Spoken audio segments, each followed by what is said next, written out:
ആദ്യത്തെ അപ്ഡേറ്റ് എന്ന് പറയുന്നത് ട്രിസ്റ്റാരിസുമായിട്ട് വന്നപ്പോഴേക്കും അപ്ഡേറ്റ് ആണ്. നമുക്ക് എല്ലാവർക്കും അറിയാവുന്ന ഒരു കാര്യമാണ്. ട്രിസ്റ്റാരിസ് നമ്മളെല്ലാവരും ഞെട്ടിച്ചുകൊണ്ടാണ് ഡബ്ല്യുഡബ്ല്യുക്ക് റിട്ടേൺ ചെയ്ത്. നമ്മളാരും വിചാരിച്ചിരുന്നില്ല ഈ ഒരു വയസ്സിൽ, അത് 47-48 വയസ്സുണ്ട്, ആ ഒരു വയസ്സിൽ ഡബ്ല്യുഡബ്ല്യുയിലേക്ക് ട്രിസ്റ്റാരിസ് റിട്ടേൺ ചെയ്തു. നല്ല പെർഫോമൻസ് കാഴ്ചവെച്ചു, നല്ല സെഗ്മെൻറ്റ് ഇൻവോൾവ് ചെയ്തു. അങ്ങനെ മികച്ച രീതിയിൽ തന്നെയായിരുന്നു ട്രിസ്റ്റാരിസിൻ്റെ രണ്ടാമതുള്ള ഡബ്ല്യുഡബ്ല്യു കരിയർ എന്ന് പറയുന്നത്. എന്നാൽ ട്രിസ്റ്റാരിസ് നമുക്കറിയാം കുറച്ച് നാളായിട്ട് ഇപ്പോൾ ഡബ്ല്യുഡബ്ല്യു ഇല്ല. എന്നാൽ ഇപ്പോൾ ട്രിസ്റ്റാരിസ് ഒരു കമൻറ്റ് ഇട്ടിരിക്കുകയാണ് സോഷ്യൽ മീഡിയയിൽ. അതായത് 2023 എനിക്ക് വളരെ നല്ല വർഷമായിരുന്നു ഡബ്ല്യുഡബ്ല്യു അല്ലെങ്കിൽ റെസ്ലിംഗ് ലോകത്ത്.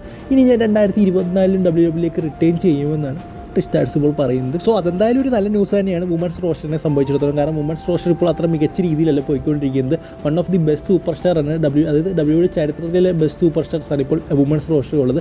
പക്ഷേ ഇപ്പോഴത്തെ ഒരു പോക്കെന്ന് പറയുന്നത് അത്ര മികച്ചല്ല.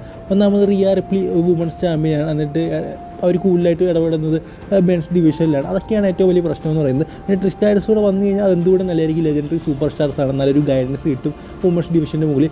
സോ എന്തായാലും ട്രിസ്റ്റാരിസ് റിട്ടേൺ ചെയ്താൽ എന്തായാലും നല്ലതായിരിക്കും. 2024 റിട്ടേൺ ചെയ്യുമെന്നാണ് പറയുന്നത്. ഇപ്പോൾ റോയൽ റംബിളിൽ തന്നെ ഉണ്ടാകാനുള്ള സാധ്യതയുണ്ട്.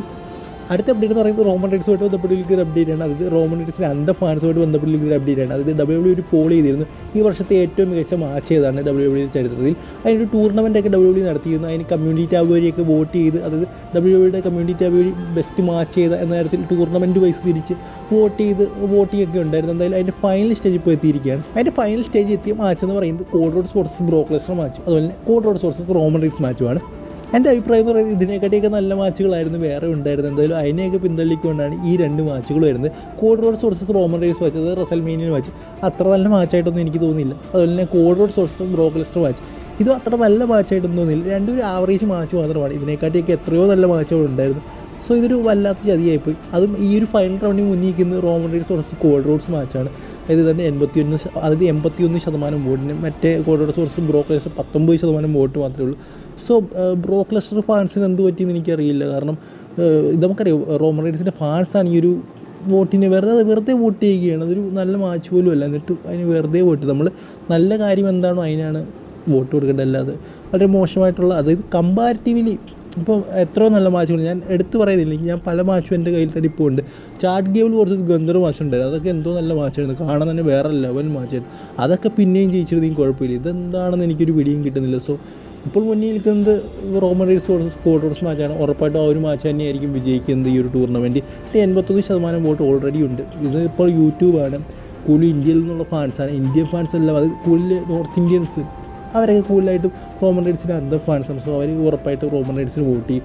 അദ്ദേഹമാണ് ടോപ്പ് നിൽക്കുന്നവരെയാണ് ഇന്ത്യൻ ഫാൻസ് കൂടുതലായിട്ട് ഇഷ്ടപ്പെടുന്നത്.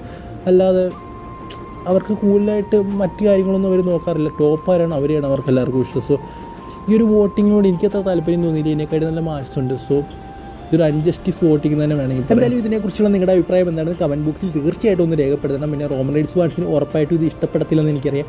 എങ്കിൽ പോലും നിങ്ങൾ നിങ്ങളുടെ അഭിപ്രായം രേഖപ്പെടുത്തുക. എന്നെ കുറ്റം പറയുന്നതായാലും കുഴപ്പമില്ല, ഉറപ്പായിട്ടും നിങ്ങളും രേഖപ്പെടുത്തുക. പിന്നെ അടുത്ത അപ്ഡേറ്റ് എന്ന് പറയുന്നത് ബെയിലിയുമായിട്ട് ബന്ധപ്പെട്ടുള്ള ഒരു അപ്ഡേറ്റ് ആണ്. എന്തായാലും ബെയിലിക്ക് 2023 എന്ന് പറയുന്നത് അത്ര നല്ല വർഷമൊന്നുമല്ല.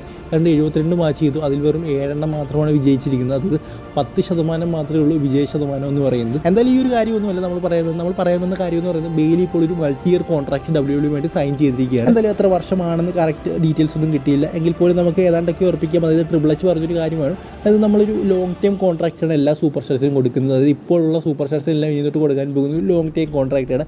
ഒന്നെങ്കിൽ 5 വർഷം അല്ലെങ്കിൽ 3 വർഷം. സോ 5 വർഷമോ 3 വർഷമോ ഉള്ളൊരു കോൺട്രാക്റ്റ് ആയിരിക്കും ബെയിലിയും കൊടുത്തിരിക്കുന്നതെന്നാണ് എനിക്ക് തോന്നുന്നത്. ഇതിൽ എടുത്ത് പറയുന്നത് ഡ്രൂ മക്കിൻ്റെയറിൻ്റെ ഒരു കോൺട്രാക്ട് റിന്യൂവലാണ്. അതായത് ഡ്രൂ മക്കിൻ്റെയറാണ് ഡബ്ല്യുഡബ്ല്യുയിൽ നിന്ന് പോകുമെന്ന് പറഞ്ഞുകൊണ്ടിരിക്കുന്ന ഒരു super star. So Drew McIntyre renew ചെയ്യുമോ ഇല്ലയോ നമുക്ക് കണ്ടു അറിയണം. ബാക്കിയുള്ളവരെല്ലാം, അതായത് ഇപ്പോൾ എൻ്റെ ആകാൻ നിൽക്കുന്ന ബാക്കിയുള്ളവരെല്ലാം സെത്തോളിൻസ് ആണെങ്കിലും ബെക്കി ലിഞ്ച് ആണെങ്കിലും അവരെല്ലാം സൈൻ ചെയ്യും. പക്ഷേ ഡ്രൂ മക്കിൻ്റെയറിൻ്റെ കാര്യത്തിൽ ചെറിയൊരു സംശയമുണ്ട്. എൻ്റെ മനസ്സ് പറയുന്നത് അത് സൈൻ ചെയ്യുമെന്ന് തന്നെയാണ്. സോ നമുക്ക് കണ്ടറിയാം. ഇനി അടുത്ത അപ്ഡേറ്റ് എന്ന് പറയുന്നത് ബ്രാഡ്ലി മാർട്ടിനുമായിട്ട് ബന്ധപ്പെട്ടുള്ള ഒരു അപ്ഡേറ്റ് ആണ്. ബ്രാഡ്ലി മാർട്ടിൻ എന്ന പേര് നിങ്ങൾ ഇതുവരെ കേട്ടിട്ടുണ്ടോ എന്ന് എനിക്കറിയില്ല. അദ്ദേഹം ഒരു ഫേമസ് യൂട്യൂബറാണ്, ഒരു ബോഡി ബിൽഡറാണ്. അദ്ദേഹം വളരെയധികം ഫേമസ് ആണ് USA-ൽ. സോ അദ്ദേഹം ഇപ്പോൾ ഒരു ആഗ്രഹം പറഞ്ഞിരിക്കുകയാണ്. അതായത് അദ്ദേഹത്തിന് ഡബ്ല്യുഡബ്ല്യു വന്നാൽ കൊള്ളാമെന്നുണ്ടെന്ന്. അദ്ദേഹം വളരെയധികം ഫേമസ് ആയതുകൊണ്ട് തന്നെ ചിലപ്പോൾ ഡബ്ല്യുഡബ്ല്യു അദ്ദേഹത്തെ കൊണ്ടുവരാനുള്ള സാധ്യതകളുണ്ട്. റെസൽമേനിയയിലോ അല്ലെങ്കിൽ മറ്റേതെങ്കിലും വലിയ ഇവൻറ്റ്സിലൊക്കെ കൊണ്ടുവരാനുള്ള സാധ്യതകൾ ഏറെയാണ്. എന്തായാലും അദ്ദേഹം ഇങ്ങനൊരു ആഗ്രഹം പറഞ്ഞിട്ടുണ്ട്. സോ നടക്കാനുള്ള സാധ്യതയുണ്ട്. പിന്നെ ലോഗൻ പോൾ നമുക്കറിയാം അങ്ങനെ ഒന്നൊരു സൂപ്പർ സ്റ്റാറാണ്. സോ അദ്ദേഹം വരാനുള്ള ചാൻസ് ഉണ്ട്. അതായത് ലോഗൻ പോളിനെ കുറിച്ച് വെച്ചാണ് ആളുകൾ ഇദ്ദേഹം ഇങ്ങനൊരു ആഗ്രഹം പറഞ്ഞപ്പോൾ കമ്പയർ ചെയ്യുന്നത്. ലോഗൻ പോളും ഇദ്ദേഹം തമ്മിലുള്ള മാച്ചൊക്കെ വെക്കാനെന്നാണ് ആളുകൾ കൂടുതലായിട്ട് പറയുന്നത്. എന്തായാലും നമുക്ക് കണ്ടു തന്നെ അറിയണം. പിന്നെ നമുക്കറിയാവുന്ന ഒരു കാര്യമാണ്, ഇങ്ങനെയുള്ള സൂപ്പർ സ്റ്റാർസ് ഒന്നും നമ്മളെ നിരാശപ്പെടുത്താറില്ല. പണ്ടൊക്കെ അങ്ങനെയായിരുന്നു. അതായത് പണ്ടത്തെ നമ്മൾ കണ്ടിട്ടുണ്ട്, ഇങ്ങനെ ഗസ്റ്റായിട്ട് വരും, അവരെന്തെങ്കിലുമൊക്കെ ചുമ്മാ എന്തെങ്കിലുമൊക്കെ ചെയ്തിട്ട് പോകും. പക്ഷേ ഇപ്പോഴത്തെ വരുന്നവരൊന്നും അങ്ങനെയല്ല. ബാഡ് ബണ്ണി ആയാലും ലോഗൻ പോൾ ആണെങ്കിലും എല്ലാവരും വേറെ ലെവൽ പെർഫോമേഴ്സാണ്. സോ ഇദ്ദേഹം വന്നാലും നല്ല രീതിയിൽ തന്നെ ചെയ്യുമെന്ന് വിചാരിക്കുന്നു. വരാനുള്ള സാധ്യതകളൊക്കെ വളരെയധികം കൂടുതലുമാണ്. ഇനി അടുത്ത അപ്ഡേറ്റ് എന്ന് പറഞ്ഞാൽ AOP ഓതേഴ്സ് ഓഫ് പെയിൻ വേണ്ടി ബന്ധപ്പെട്ടുള്ള അപ്ഡേറ്റ് ആണ്. അതായത് ഇവരുടെ റിട്ടേണിന് വലിയ സാധ്യതകളുണ്ടെന്നാണ് ഇപ്പോൾ പുറത്ത് വരുന്നത്. അതായത് ഏക്കോം റേസറും ഉടൻ തന്നെ WWE ഷോയിലേക്ക്, അത് ലൈവ് ഷോയിലേക്ക് തിരിച്ചു വരും. അതിൽ ഇപ്പോൾ കിട്ടുന്ന അപ്ഡേറ്റുകൾ എന്ന് പറയുന്നത് ഏക്കോം റേസർ ഉടൻ തന്നെ സ്മാക്ക് ഡൗൺ ബ്രാൻഡിലേക്ക് തിരിച്ചു വരുമെന്നാണ് അറിയാൻ സാധിക്കുന്നത്. അതായത് AJ സ്റ്റൈൽസിൽ ഒരു ഫാക്ഷൻ ഉണ്ടാകും എന്നൊക്കെ പറയുന്നത് കേട്ടു. ഇതിൽ ആ ഒരു ഫാക്ഷന് ചിലപ്പോൾ ഏക്കോ റേസറും ഭാഗമാകാനുള്ള ചാൻസ് ഉണ്ട്. അതായത് ഏക്കം റേസർ അതുപോലെ തന്നെ AJ സ്റ്റൈൽസ് ഇവരൊരു ഫാക്ഷനൊക്കെ ഉണ്ടാകാനുള്ള സാധ്യതയുണ്ട്. എന്തായാലും ഈ ഒരു റിട്ടേണിനെ കുറിച്ച് കൂടുതൽ പ്രമുഖവാദികൾ ഇങ്ങനെയാണ് റിപ്പോർട്ട് ചെയ്യുന്നത്. എന്തായാലും സ്മാക്ക് ഡൗൺ ബ്രാൻഡിലേക്ക് ഏക്കോ റേസറോ അതായത് ഓതേഴ്സ് ഓഫ് പെയിൻ റിട്ടേൺ ചെയ്യുമെന്നാണ് പറഞ്ഞു കേൾക്കുന്നത്. എന്തായാലും എനിക്ക് ഈ ഒരു ഫാക്ഷനോട് വലിയ താല്പര്യമൊന്നും ഇല്ല. ഫാക്ഷനും AJ സ്റ്റൈൽസിന് അത്ര മികച്ച രീതിയിൽ ചേരില്ല. എനിക്കൊന്നൊരു ഒരു മികച്ച ടാഗ് ടീം ആക്കുന്നത് തന്നെയായിരിക്കും നല്ലത്. കാരണം NXT ഇവർ ടാഗ് ടീം ആയിരുന്നപ്പോൾ നമുക്ക് എല്ലാവർക്കും ഒരു പേടിയായിരുന്നു. കാരണം ഇവർ വന്ന് ഫുൾ ഡിസ്ട്രോയ് ആയിരുന്നു, എല്ലാം ഡിസ്ട്രോയ് ചെയ്യും. അതായത് ഒരു ബ്രോൺ സ്ട്രോമൻ്റെ തുടക്കത്തിൽ ഒരു ഫീലായിരുന്നു ഇവർ NXT ടാഗ് ടീം ആയിരുന്ന സമയത്ത്. സോ ആ ഒരു ലെവലിൽ ഇവർ WWE മെയിൻ ബ്രാൻഡിലേക്ക് കാണിച്ച് കഴിഞ്ഞാൽ വേറെ ലെവലായിരിക്കും. എന്തായാലും ഇവർ റിട്ടേണിന് വലിയ സാധ്യതകളാണുള്ളത്. പിന്നെ ഇതൊരു പ്രൈമറി ടോക്കാണ്, ഇങ്ങനെ ഒരു ഫാക്ഷൻ വരുന്നത്. എന്തായാലും നമുക്കിനി അടുത്ത അപ്ഡേറ്റിലേക്ക് കിടക്കാം. അടുത്ത അപ്ഡേറ്റ് എന്ന് പറയുന്നത് അതായത് റോ ബ്രാൻഡിലും സ്മാക്ക് ഡൗൺ ബ്രാൻഡിലും ഏറ്റവും കൂടുതൽ മാച്ച് ചെയ്ത വ്യക്തിയാണ്. അത് റോ ബ്രാൻഡിൽ ഏറ്റവും കൂടുതൽ മാച്ച് ചെയ്ത്, അതായത് ഈ വർഷം 2023 ഏറ്റവും കൂടുതൽ മാച്ച് ചെയ്ത വ്യക്തിയും അതുപോലെ സ്മാക്ക് ഡൗൺ ബ്രാൻഡ് ഈ വർഷം ഏറ്റവും കൂടുതൽ മാച്ച് ചെയ്ത വ്യക്തിയും ആരാണെന്ന് നമുക്കൊന്ന് നോക്കാം. എന്തായാലും ഓവറോൾ ഏറ്റവും കൂടുതൽ മാച്ച് ചെയ്ത വ്യക്തി ആരാണെന്ന് ഞാൻ പറഞ്ഞിരുന്നു. എന്തായാലും രണ്ട് ബ്രാൻഡിൽ ഏറ്റവും കൂടുതൽ ഏറ്റവും കൂടുതൽ മാച്ച് ചെയ്ത വ്യക്തി ആരാണെന്ന് നമുക്കൊന്ന് നോക്കാം. എന്തായാലും ഈ ഒരു ലിസ്റ്റ് ഉറപ്പായിട്ടും കോഡ് റോഡ്സ് ഉണ്ടായിരിക്കും. 2023 എന്ന് പറയുന്നത് കോഡ് റോഡ്സിൻ്റെ വർഷം തന്നെയാണ്. അതായത് റോയിൽ ഏറ്റവും കൂടുതൽ മാച്ച് ചെയ്ത വ്യക്തി അദ്ദേഹമാണ്. അതാണ് 108 മാച്ച് എന്ന് പറയുന്നത് PLE അതുപോലെ തന്നെ ലൈവ് വൺസ് എല്ലാം ഇതിനകത്ത് ഉൾപ്പെടും. ഇനി സ്മാക്ക് ഡൗൺ ബ്രാൻഡിൽ നിന്ന് ഏറ്റവും കൂടുതൽ മാച്ച് ചെയ്ത് 2 പേരാണ്. ഒന്ന് ഓസ്റ്റിൻ തിയറിയും 2 LA നൈറ്റും. എന്തായാലും 2023 എന്ന് പറയുന്നത് LA നൈറ്റ് നല്ലൊരു വർഷമായിരുന്നു. പക്ഷേ ഓസ്റ്റിൻ തിയറിക്ക് അത്ര മികച്ചായിരുന്നു എന്ന് ചോദിച്ചാൽ ഒരു ആവറേജ് ഇയർ എന്നൊക്കെ വേണമെങ്കിൽ നമുക്ക് പറയാം. ഇപ്പോൾ വിൻസ് McMahon ഉണ്ടായിരുന്നെങ്കിൽ WWE face of the company വരെ ആകേണ്ട ഒരു സൂപ്പർ സ്റ്റാർ ആയിരുന്നു ഓസ്റ്റിൻ തിയറി. പിന്നെ എൻ്റെ ഒരു അഭിപ്രായമാണിത്. കാരണം എനിക്ക് വളരെ ഇഷ്ടപ്പെട്ടൊരു സൂപ്പർ സ്റ്റാറാണ് ഓസ്റ്റിൻ തിയറി. അതിൽ ഒരു സെഗ്മെൻറ്റ്സ് ഒക്കെ വേറെ ലെവലാണ്. അതിന് കൂടുതൽ സെഗ്മെൻറ്റ്സ് ഒക്കെ ചെയ്യാൻ കിട്ടിക്കഴിഞ്ഞാൽ അത് വേറെ ലെവലായിരിക്കും. അതായത് മെയിൻ സെഗ്മെൻറ്റ്സ് ഒക്കെ ചെയ്യാൻ കിട്ടിയത് കോമഡി എല്ലാ സംഭവവും അതിൻ്റെ സെഗ്മെൻറ്റ്സിൽ ഉൾപ്പെട്ടിരിക്കും. പിന്നെ നമ്മുടെ കമൻറ്റ് ബോക്സ് ഒക്കെ നോക്കുമ്പോൾ ആർക്കും അദ്ദേഹത്തെ വലിയ ഇഷ്ടം, അതായത് ഓസ്റ്റിൻ തിയറി വലിയ താല്പര്യമൊന്നും തോന്നുന്നില്ല. അതായത് എൻ്റെ ഫേവറേറ്റാണ്.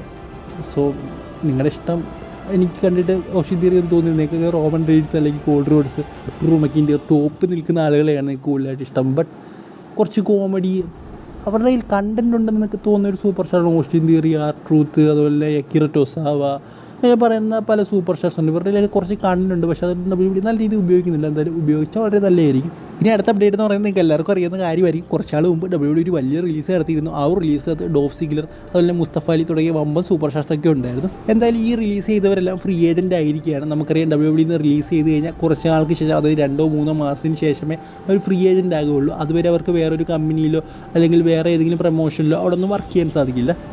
എന്തായാലും ആ ഒരു ബാരിയർ ഇപ്പോൾ മാറിയിട്ടുണ്ട്. അവർ ഫ്രീ ഏജൻ്റ് ആയിരിക്കുകയാണ്. ഇനി ഏത് കമ്പനിയിൽ വേണമെങ്കിലും അവർക്ക് സൈൻ ചെയ്യാൻ സാധിക്കും. സോ അതൊരു ചെറിയ അപ്ഡേറ്റ് ആയിരുന്നു. ഇനി നമുക്ക് അടുത്ത അപ്ഡേറ്റിലേക്ക് കിടക്കാം. അടുത്ത അപ്ഡേറ്റ് എന്ന് പറയുന്നത് ലിയൺ എഡ്വേർഡ്സ് എന്ന് പറയുന്ന ഒരു UFC താരം പറഞ്ഞൊരു കാര്യമാണ്. അതായത് അദ്ദേഹം പറയുകയാണ് റസൽമേനിയയിൽ കോൾഡ് റോഡ്സും അതുപോലെ റോമൻ റെയ്ൻസും തമ്മിലുള്ള ആ ഒരു റിപ്പീറ്റഡ് മാച്ച് അദ്ദേഹത്തിന് വീണ്ടും കാണാൻ താല്പര്യമില്ല. അതിൻ്റെ ആഗ്രഹം എന്ന് പറയുന്നത് റസൽമേനിയയിൽ റോമൻ റെയ്ൻസോട് CM Punk മാച്ച് വരുന്നതാണെന്നാണ്. കൂടാതെ അദ്ദേഹം പറയുന്നുണ്ട് തൻ്റെ മകൻ്റെ ഏറ്റവും ഫേവറേറ്റ് ആയിട്ടുള്ള 2 സൂപ്പർ സ്റ്റാറാണ് റോമൻ റെയ്ൻസും അതുപോലെ തന്നെ CM Punk. അതുകൊണ്ട് തന്നെ അവൻ എൻ്റെയും ഫേവറേറ്റ് ആണ്. കൂടാതെ എൻ്റെ ഒരു ആഗ്രഹം എന്ന് പറയുന്നത് ഈ ഒരു മാച്ച് വന്നാൽ, അത് റസൽമേനിയ ഈ ഒരു മാച്ച് വന്നാൽ റോമൻ റെയ്ൻസ് വിജയിക്കണമെന്നാണ് എൻ്റെ ആഗ്രഹമെന്നും ലിയൺ എഡ്വേർഡ്സ് പറയുന്നുണ്ട്. എന്തായാലും അദ്ദേഹത്തിൻ്റെ ഒരു ആഗ്രഹമാണ്, പക്ഷേ നമ്മുടെ ഒരു ആവശ്യമാണ് റോമൻ റെയ്ൻസും അതുപോലെ തന്നെ കോൾഡ് റോഡ്സും തമ്മിലുള്ള മാച്ച് റസൽമേനിയയും വരരുതെന്നുള്ള നമ്മുടെ എൻ്റെ ഒരു ആവശ്യമാണ്. എനിക്ക് താല്പര്യമില്ല ആ ഒരു മാച്ചിനോട്. മറ്റേതെങ്കിലും മാച്ച് ആയി കഴിഞ്ഞാൽ എന്തുകൊണ്ടെന്നല്ലായിരിക്കും. നിങ്ങളുടെ അഭിപ്രായം എന്താണെന്ന് കമൻറ്റ് ബോക്സിൽ രേഖപ്പെടുത്തുക. നിങ്ങൾക്ക് കോൾഡ് റോഡ്സും റോമൻ റെയ്ൻസും തമ്മിലുള്ള മാച്ച് കാണണോ ഇല്ലയോ എന്നുള്ളതൊക്കെ. പിന്നെ CM Punk ആണോ വേറെ ആരെങ്കിലും ആണോ അതൊന്നും കാര്യമില്ല. വേറെ ആരായാലും കുഴപ്പമില്ല. CM Punk ആയി കഴിഞ്ഞാൽ നല്ലതായിരിക്കും. പക്ഷേ കോൾഡ് റോഡ്സിനോട് എനിക്ക് അത്ര വലിയ താല്പര്യമില്ല.